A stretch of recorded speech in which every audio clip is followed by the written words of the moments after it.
Bismillahirrahmanirrahim. Assalamualaikum warahmatullahi wabarakatuh.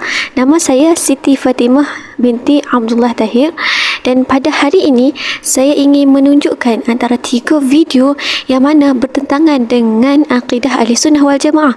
Dan tujuan video ini bukan untuk menjatuhkan mana-mana pihak, bukan ingin mengecam mana-mana pihak, tetapi ingin memperbetulkan apa yang salah dari segi kefahaman mereka.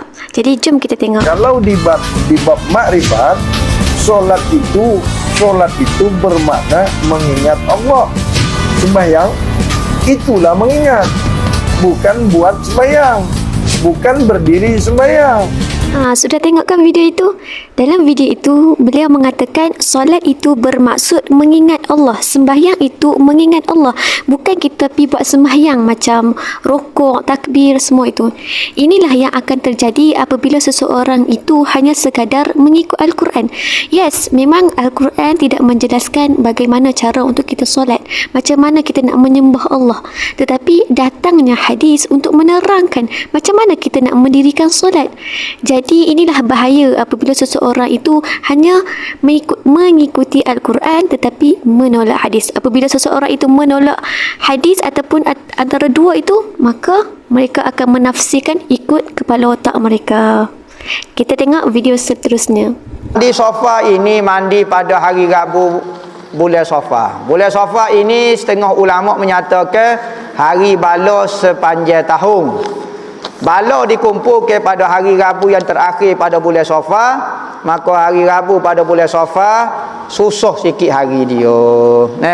Maka ulama dulu dia buat semaya hajat, baca pada air, minta supaya kita mandi. Baik, di dalam video itu sendiri Ustaz Muazzab pun sudah menjelaskan.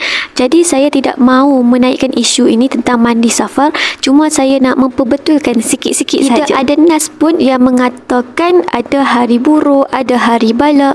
Sesungguhnya hari balak ataupun hari buruk itu ialah hari ketika mana kamu melakukan maksiat kepada Allah Subhanahu Wa Taala. Kita tidak boleh letakkan kepercayaan, oh hari Rabu ada hari maksiat, oh hari Safar, bulan Safar ialah hari celaka, hari bulan ni adalah hari turunnya bala dan seumpamanya. Kita tidak boleh meletakkan kepercayaan sebegitu kerana tidak ada nas daripada Al-Quran dan As-Sunnah pun yang mengatakan sedemikian. Sungguhnya hari Allah baik semuanya, tak ada pun yang buruk. Yang buruk ialah ketika mana hari kamu bermaksiat kepada Allah Subhanahu Wa Taala. Bila ada orang soleh ataupun wali-wali Allah yang mengatakan dia nampak sesuatu dan apa-apa sajalah, kita ada dua pilihan, sama ada kita nak terima ataupun kita tak mahu. Selagi mana apa yang dia cakap itu tidak bertentangan dengan syariat. Apabila bertentangan dengan syariat, kita kena tolak, sebab yang benda itu tidak boleh dijadikan hujah.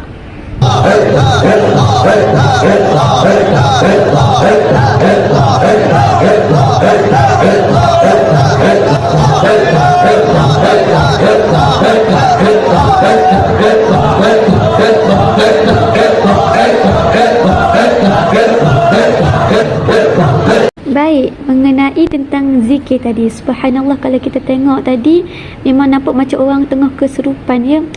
Itu adalah yang dibawa oleh tariqat-tariqat. Yes, kita tidak menyalahkan tariqat. Tariqat ini adalah hak. Tariqat ini dia membawa tasawuf. Macam mana kita nak mengenal Allah, nak beribadah kepada Allah. Memang tak ada masalah. Tetapi yang jadi masalah apabila yang membawa tariqat itu ialah orang yang jahil, orang yang tidak ada ilmu sama sekali. Apabila orang yang membawa tariqat itu tidak ada asas ilmu, tidak tahu bagaimana, maka dia akan membawa macam-macam ajaran, macam-macam ibadat yang tidak diajar oleh Rasulullah. Ya, memang tak ada masalah kalau kita nak berzikir sambil menggoyangkan badan kita sedikit, sebab benda tu automatik. Tetapi yang jadi masalah apabila kita berlebihan, seperti orang tengah keserupan, macam orang hilang akal, macam orang gila. Itu tidak diperkenankan dalam Islam, sebab orang akan melihat benda itu sangat menakutkan. Jadi benda itu juga akan menimbulkan fitnah kepada agama Islam. Jadi sebaiknya janganlah berlebih-lebihan dalam kita beribadat, janganlah berlebih-lebihan sangat. Kita Islam ada batas-batasnya yang tertentu yang diajarkan oleh Rasulullah, yang diajarkan dalam Al-Quran dan As-Sunnah. Jadi ikutlah yang itu, insya-Allah kamu akan selamat. Baik, itu sahaja daripada saya. Semoga kita sentiasa mendapat taufik dan hidayah daripada Allah Subhanahu Wa Taala pada akhir zaman sekarang ini yang penuh dengan fitnah, penuh dengan ajaran-ajaran yang baharu, insya-Allah. Assalamualaikum warahmatullahi wabarakatuh.